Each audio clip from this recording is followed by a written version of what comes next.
here. It's a beautiful Friday afternoon. It's sunny here in Washington State, which isn't always the case, as we all know. So we kind of take it as it comes. Well, speaking of not taking things for granted, or taking things for granted, I guess. I recently ended something with somebody, and I'm still kind of reeling in, like, at least processing kind of what all that means, or at least certain facts and data that has come out later that ultimately kind of fills in the gaps of these questions you have. But I want to say is that it always starts out with knowing something just is slightly off, and you can't put your finger on it, but you know something's up. And if you're an intuitive or even have any sort of like spidey senses like I do, I mean, they're going to go off, and they're not going to go off for no reason.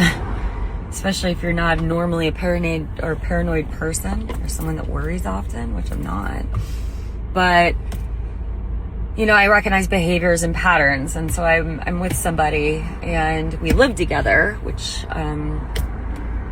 obviously adds another element and dimension to the seriousness to the relationship. But ultimately, what has come up is that he hasn't been faithful for the entire time that we've been together, even before and after moving in with me,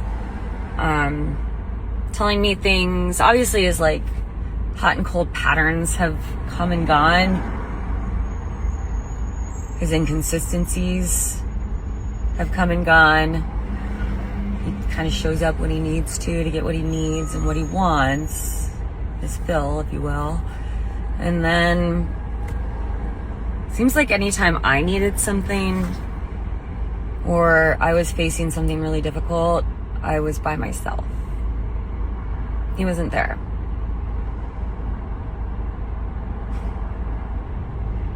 So that was kind of hard to recognize. And then when we started pulling away and I started confronting him, of course he like changed the narrative on me, denied, deflected, projected, blamed. Yeah, it's a tough road to go down.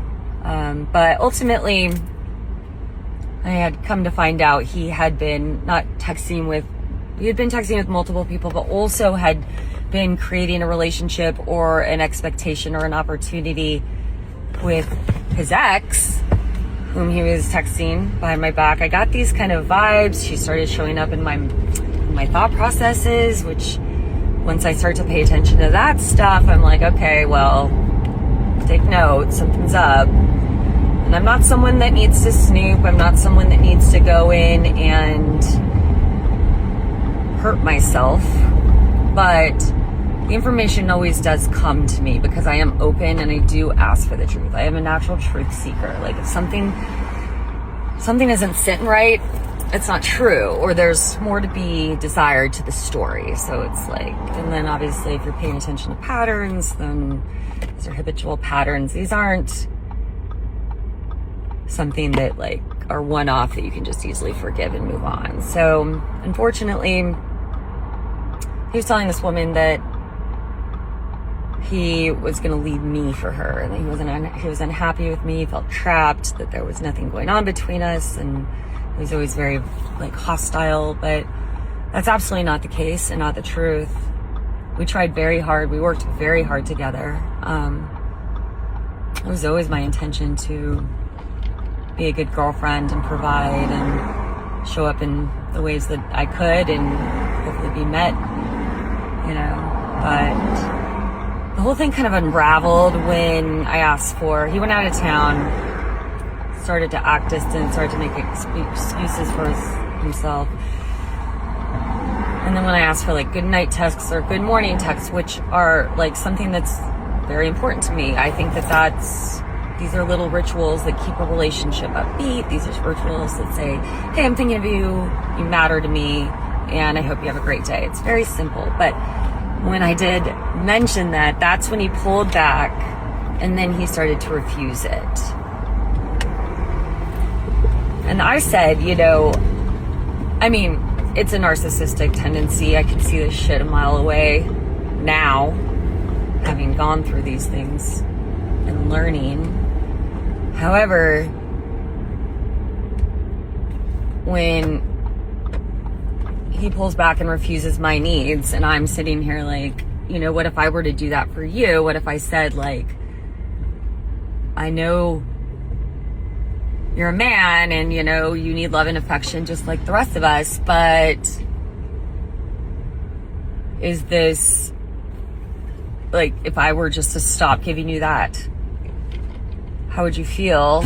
And if and when would you go find it somewhere else? Well, I was giving him plenty of love and affection. Like, I know how to make a man feel like a man, trust me. I mean, my men are well taken care of. But I wasn't being taken care of. My heart wasn't being taken care of. And it was really a tough pill to swallow. But the truth is I had to see it through. Like, this was someone from my past who I developed strong feelings for very quickly. Never got off the ground for whatever reason. Other women. And then years and years later, we come back together and I'm like, great, I can finally explore these feelings in a safe place. And